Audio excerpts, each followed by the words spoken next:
Stand था कि कश्मीर जो हैदराबाद है पाकिस्तान से मिलना चाहिए। कहा जाता है कि नेहरू इस बात से बहुत खुश नहीं थे। 2 लाख हत्याएं हुई उस 7-8 महीने में, मुख्य रूप से उन 5 दिनों में। ये मैं इसलिए कह रहा हूं कि इतिहास में बहुत सारी ऐसी बातें हैं जो उस समय कलंक लगती हैं, बाद में कोई इनको याद भी नहीं करता है। आप पता ही आपको, उसने नवंबर 1947 में क्या किया, स्टैंड स्टिल एग्रीमेंट कर लिया, यानी 1 साल तक, यानी कि नवंबर 48 तक ना आप कुछ करना ना हम कुछ करेंगे।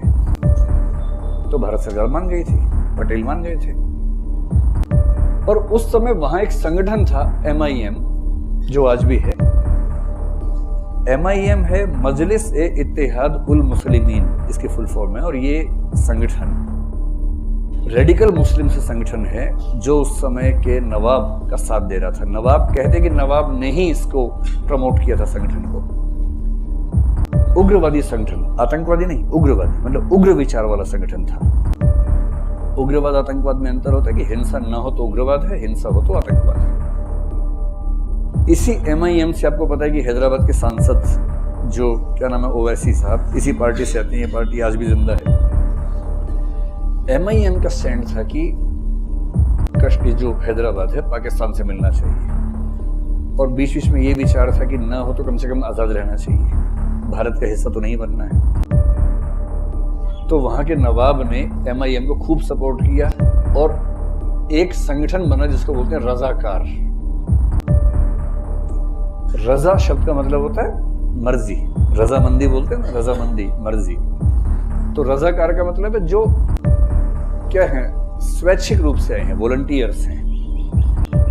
और ये वॉलंटियर्स कौन थे? जो MIM की विचारधारा के तहत हैदराबाद को पाकिस्तान का हिस्सा बनाना चाहते थे। इनकी संख्या 1 से 2 लाख के बीच में थी और ये हिंसक कार्रवाई में विश्वास रखते थे। इन 1.5-2 लाख लोगों ने इस 1 साल में स्टैंड स्टिल एग्रीमेंट का फायदा उठाते हुए इतनी क्रूरताएं बरपानी शुरू कर दी। जो बारामूला में वहां हो रहा था वो हैदराबाद में वैसे ही हो रहा था। और इनके टारगेट पे कौन था? वो सब लोग जो भारत के पक्ष की बात करते थे, जिनमें हिंदू ज्यादा थे। उस समय वहां पर हिंदुओं में भी ऐसा समूह डेवलप हुआ जो खूब आक्रामक बात कर रहा था। रजाकारों ने उन व्यक्तियों को जो भारत के पक्ष में थे चुन चुन को मारा, खूब हिंसा की, कई तरह की दुर्घटनाएं वहां पर हुई। पटेल तक खबरें आती थी, नेहरू तक भी आती थी। नेहरू इस मामले में थोड़ा सा कच्चे थे। उनको लगता था कि यार पहले कश्मीर का हमारा UN में चला गया है, अभी नया नया देश स्वाधीन हुआ, बदनामी हो गई कि हम कब्जा कर रहे हैं हर जगह, अच्छा नहीं लगता है। अब 1 साल स्टैंड स्टिल है, कोई बात नहीं, उसके बाद देखेंगे। पटेल को रोज लगता था कि काम निपटाऊं जल्दी से किसी तरह से। अंत में यहां तक कहते हैं कि पटेल ने बिना नेहरू से सहमति लिए 13 सितंबर 48 को सेना भेज दी हैदराबाद के अंदर। चौधरी साहब थे उस सेना के प्रमुख, उनसे कहा कि जाओ जितना जल्दी निपट सके निपटा के आओ। उम्मीद थी कि 2-4 दिन में निपट ही जाएगा। 5 दिन लगे निपटाने में। 18 सितंबर को हैदराबाद की सेना, जिसके प्रमुख एक यूरोपियन थे, उन्होंने आत्मसमर्पण कर दिया और भारतीय सेना ने हैदराबाद पर कब्जा किया, जिसको ऑपरेशन पोलो कहते हैं। कहा जाता है कि नेहरू इस बात से बहुत खुश नहीं थे और हैदराबाद का शासक इसी दौरान पहुंच गया सिक्योरिटी काउंसिल में, UN में। और उसने वहां ये कहा कि भारत ने हम पे हमला किया है, भारत एक आक्रमणकारी देश है। नेहरू अंतर्राष्ट्रीय छवि को लेकर बहुत कॉन्शियस रहते थे, क्योंकि वो ग्लोबल नेता थे। उनको लगता था कि हर जगह थोड़ी छवि ठीक रहनी चाहिए। पटेल जी को लगता था कि भाड़ में जाए अंतर्राष्ट्रीय मामला, यहाँ निपटा लेते हैं, अंतर्राष्ट्रीय बाद में देख लेंगे। तो UN ने पूछा भारत से कि आपने सेना क्यों भेजी, तो पटेल का जवाब दिया, सेना नहीं है, पुलिस है। छोटी मोटी बात थी, कुछ खास बात नहीं है, पुलिस है, सेना नहीं है। 5 दिन में निपटाया।